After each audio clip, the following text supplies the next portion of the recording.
Hello बच्चों, कल हमने जो वीडियो में पिछली में सीखा था, जब वस्तु विभिन्न स्थानों पर रखी है तो उसके चित्र, इसका प्रतिबिंब कैसे बनेगा, आज उसी क्रम में आगे सीखते हैं।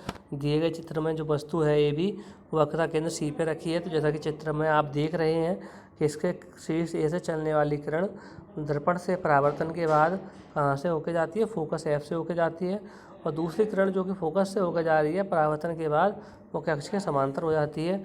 आप देखेंगे ये दोनों परावर्तित किरणें ए डैश पर कट कर रही हैं।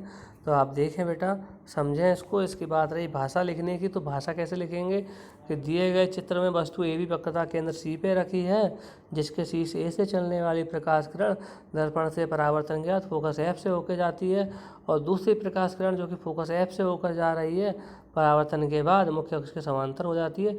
ये दोनों परावर्तित किरणें ए डैश पर प्रतिच्छेद करती हैं, ए डैश पे प्रतिच्छेद करती है। मुख्य अक्ष से ए डैश पे लंब बी डैश ए डैश वस्तु ए बी का वास्तविक उल्टा प्रतिबिंब होगा और वस्तु के बराबर होगा। क्यों होगा वास्तविक उल्टा?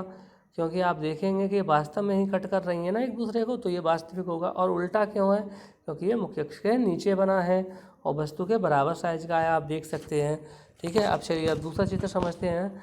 दूसरा चित्र है, जब इसी वस्तु को हम रख देते हैं, देखेंगे अब हमने वक्रता केंद्र से हटा के वक्रता केंद्र सी और फोकस एफ के बीच में इसको रख दिया है।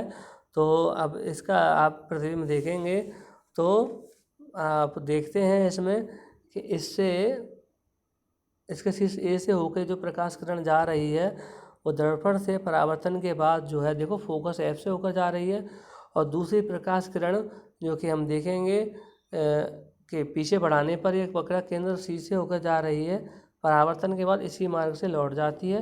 ये दोनों परावर्तित किरणें एक दूसरे को ए डैश पर प्रतिच्छेद करती हैं। तो जो बी डैश ए डैश है वस्तु ए बी का वास्तविक और उल्टा प्रतिबिंब है। देखेंगे तो ये चित्र में कैसा है, बड़ा है।